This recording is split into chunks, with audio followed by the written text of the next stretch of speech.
Hello friends, आज हम लोग क्लास 10th के लिए सोशल साइंस का most important VVI objective question को लेकर के आए हैं, जो कि अभी एग्जाम के लिए बहुत ही इंपॉर्टेंट है।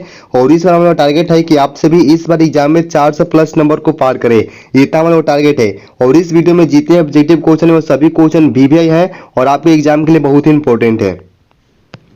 चलिए, आज का पहला क्वेश्चन है, स्वर्णिम चतुर्भुज महामार्ग से संबंधित नगर है। स्वर्णिम चतुर्भुज महामार्ग से संबंधित नगर कौन है? बहुत ही इंपॉर्टेंट क्वेश्चन है। अगर आप लोगों को आंसर पता होता है तो अपने आंसर को कमेंट बॉक्स में देते हुए चलेंगे, बहुत इंपॉर्टेंट है। इसका सही आंसर होगा आप लोगों का ऑप्शन डी। ऑप्शन डी है चेन्नई, यानी कि चेन्नई जो है यह जो है नगर है और यह स्वर्णिम चतुर्भुज महामार्ग से संबंधित है। चलिए, 2 नंबर क्वेश्चन है, भारत का सर्वाधिक विदेशी व्यापार किस मार्ग द्वारा होता है?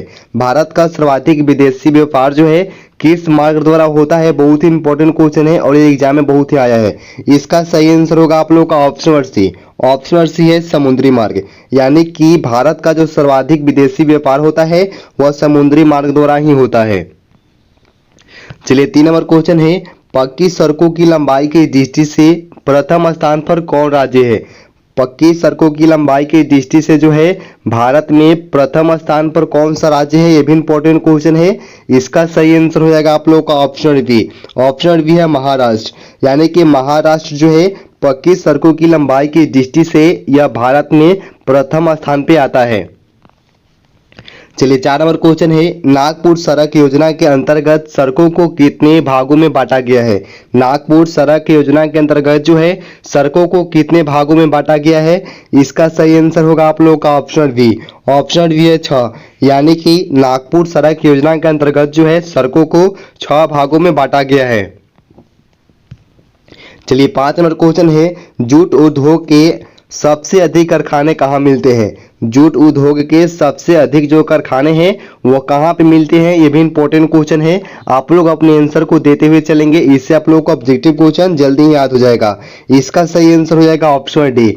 ऑप्शन डी है महानदी तट पर, यानी कि जूट उद्योग के सबसे अधिक कारखाने जो है महानदी तट पर ही मिलते हैं।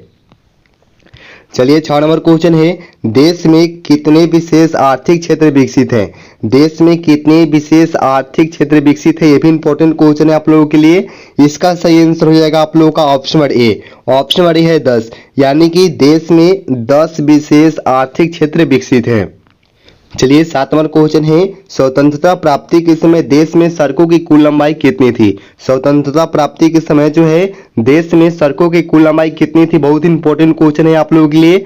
इसका सही आंसर हो जाएगा आप लोगों का ऑप्शन बी। ऑप्शन बी है 1.46 लाख किमी, यानी कि स्वतंत्रता प्राप्ति के समय जो है देश में सड़कों की कुल लंबाई 1.46 लाख किमी थी। चलिए, 8 नंबर क्वेश्चन है, निम्नलिखित में से कौन सड़कों का एक वर्ग नहीं है? निम्नलिखित में से कौन जो है सड़कों का एक वर्ग नहीं है? इसका सही आंसर होगा आप लोगों का ऑप्शन डी। ऑप्शन डी है सीमांत सड़कें, यानी कि सीमांत सड़कें जो है यह एक सड़कों का एक वर्ग नहीं है। लेकिन ऑप्शन नंबर ए है पूरा पश्चिम गलियारा, ऑप्शन बी है एक्सप्रेस वे और ऑप्शन सी है स्वर्णिम त्रिभुज राजमार्ग। यानी कि यहाँ से क्वेश्चन आप लोग एग्जाम में आता है, ये तीनों जो है सड़कों के वर्ग हैं और ऑप्शन डी जो है यह एक सड़कों का वर्ग नहीं है। चलिए, 9 नंबर क्वेश्चन है, भारत के किन शहरों में मेट्रो रेल सेवा उपलब्ध है? भारत के किन शहरों में मेट्रो रेल सेवा जो है उपलब्ध है? इसका सही आंसर हो जाएगा ऑप्शन ए। ऑप्शन ए है कोलकाता एवं दिल्ली, यानी कि भारत के कोलकाता एवं दिल्ली शहरों में जो है मेट्रो रेल सेवा उपलब्ध है। चलिए, 10 नंबर क्वेश्चन है, किस वर्ष इंडियन एयरलाइंस को इंडियन नाम दिया गया? किस वर्ष जो है इंडियन एयरलाइंस को इंडियन नाम दिया गया था? बहुत ही इंपॉर्टेंट क्वेश्चन है। इसका सही आंसर हो जाएगा आप लोगों का ऑप्शन डी। ऑप्शन डी है 2005 में, यानी कि 2005 में इंडियन एयरलाइंस को इंडियन नाम दिया गया था। चलिए, 11 नंबर क्वेश्चन है, एर्नाड पतन किस राज्य में स्थित है? इंपॉर्टेंट क्वेश्चन है, एर्नाड पतन जो है किस राज्य में स्थित है? इसका सही आंसर होगा आप लोगों का ऑप्शन सी। ऑप्शन सी है तमिलनाडु में, यानी कि एर्नाड पतन जो है तमिलनाडु में स्थित है। चलिए, 12 नंबर क्वेश्चन है, फाल्टा विशेष आर्थिक क्षेत्र कहाँ स्थित है? फल्टा विशेष आर्थिक क्षेत्र जो है यह कहाँ पे स्थित है, किस राज्य में स्थित है? इसका सही आंसर आप लोगों का ऑप्शन बी है। ऑप्शन बी है पश्चिम बंगाल में, यानी कि फल्टा विशेष आर्थिक क्षेत्र जो है यह पश्चिम बंगाल में स्थित है। चलिए 13 नंबर क्वेश्चन है, भारतीय अंतर्देशीय जलमार्ग प्राधिकरण का गठन किस वर्ष किया गया था? भारतीय अंतर्देशीय जलमार्ग प्राधिकरण का गठन जो है किस वर्ष किया गया था? बहुत इंपॉर्टेंट क्वेश्चन है।